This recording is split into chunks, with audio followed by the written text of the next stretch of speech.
death in the family can be a traumatic time for the living, but it's far worse for the dead. For instance, once you've died, your family will become obsessed with your corpse. Some may want to look at it, touch it, or even kiss it, but most will be busy with more practical things, like arranging the funeral. If they take the traditional route, you'll be buried in earth, 6 feet closer to the black sun of Ra.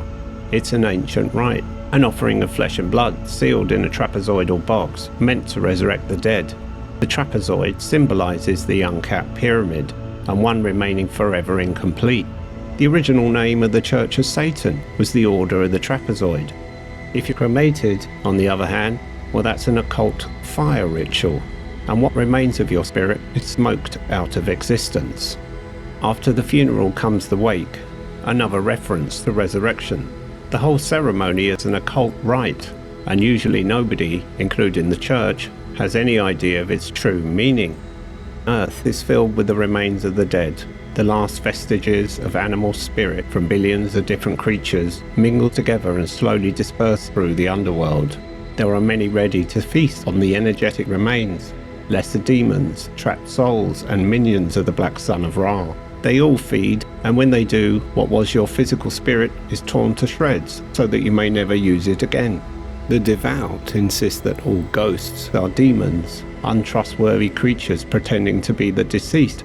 I agree to an extent. There's the jinn at the Tunnel of Light, for instance. But here on Earth there are plenty of exceptions to the rule. Any spirit that attempts to communicate with the living has to pay dearly. Some who have passed will do anything to attain closure, no matter the cost. Unfortunately, it's rare for a family member to see or hear them.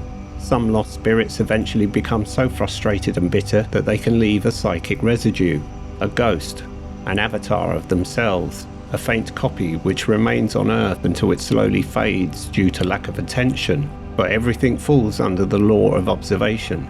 The human race collectively perceives a common framework of reality and dismisses all else as a trick of the eye.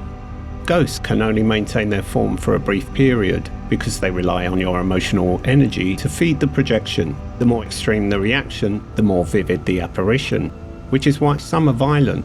They can only use what's on offer. If you march around in an abandoned hospital yelling and screaming, you're bound to kick up a fuss. Even if nothing happens at the time, it will later. Most architecture is designed to work like a battery, gradually charging up with emotional energy. If enough people witness a ghost and react in the appropriate way, they can attain more colour, make sounds and move objects. Most just want help, but invariably those who encounter them are more interested in recording the evidence than helping a lost soul. Imagine the frustration of being stuck somewhere familiar but being unable to communicate with those you love. I have encountered ghosts who've remained fixed to the spot for hundreds of years. Some years back, my wife and I were taking a winter stroll in a forest. I stopped and pointed out a pair of disembodied legs hanging over a felled tree. We crouched down and watched as the apparition intensified, drawing light and shadow like fine silver in the summer sun.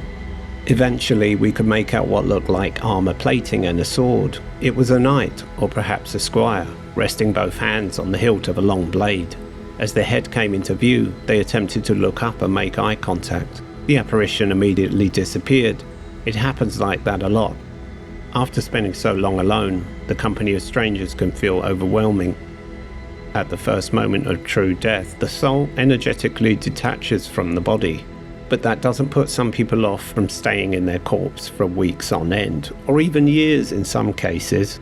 The most stubborn of all are followers of science and reason. The staunch belief that they are only flesh and bone means they'll remain in the dark.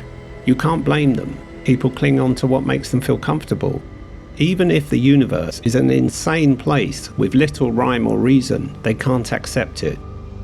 If you want to discover more and find your path beyond this place, try to explore your mind instead of relying on others.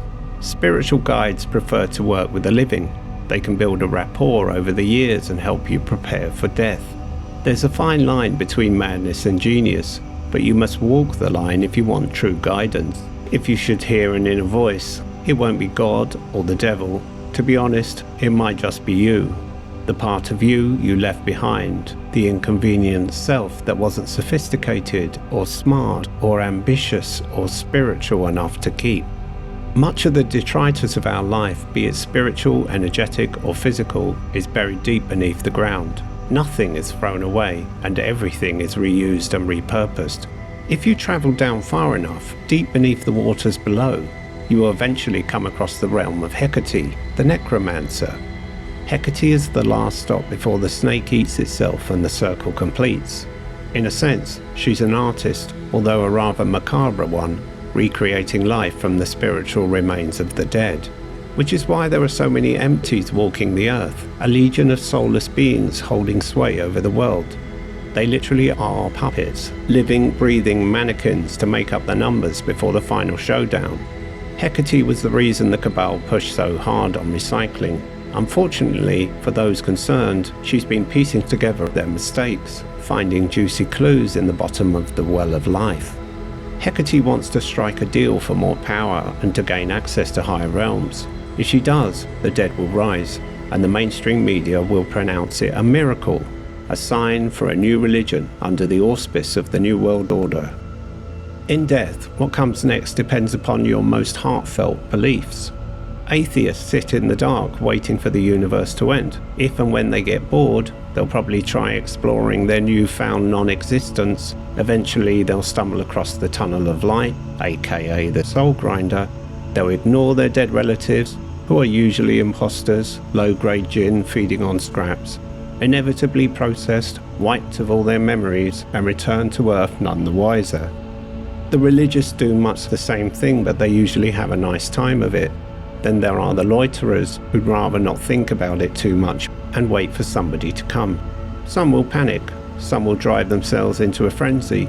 Everything outside of our earthly plane veers towards emotional field frequencies, from your place in the universe to your position in the endless cycle of life. It takes a great deal of self-discipline to maintain even the most basic of purgatories. I'm using Christian terminology here because it's familiar, except that it's individuals coming together to manage collaborative worlds and not angels and demons. Purgatories can be great or small, and they can last forever or just a single moment. For time is irrelevant, and once you leave your body, you will realize how much of the brain's architecture senses the true nature of the temporal field. Purgatory is an antiquated reference to purging one's soul, cleaning it of any residue of mortal pain and suffering. Their primary function is to rehabilitate the recently dead. However, they can just be for fun, for study, or merely a place to stop over before continuing on towards the dimensional gate. If you like to explore, it'll set you in good stead. You'll need to travel, to talk to others, and be kind to lost souls like yourself. But don't be drawn into their story too deeply. If you're traveling the same way, fair enough, but once you reach the limits of the threshold, you'll find that some are not who they claim to be. Higher jinn and lesser demons, ancient beings desperate for a taste of the material plane. They may seem like a godsend at first, and often they will be, but remain wary and be warned, there are fates worse than death. Should you finally reach the gate, understand that this is not the entrance to heaven. If purgatories are villages, then heaven, hell and earth are all vast, collective, permanent cities. Ones that have been so heavily invested with emotions since time immemorial, they're practically too big to fail. Visualization exercises and cosmic ordering are all very well, but when you're dead, perceiving new realities can take a great deal of effort. That's why so many on the other side try to work together. There's no linear timeline beyond the earth plane, so purgatories can seemingly appear and disappear out of nowhere. Time and effort are irrelevant. It's emotional investment and persistence of vision that counts. The establishment does its utmost to leave you unprepared for death. Even now, living as a human being, I am often contacted by those I've met at the gate.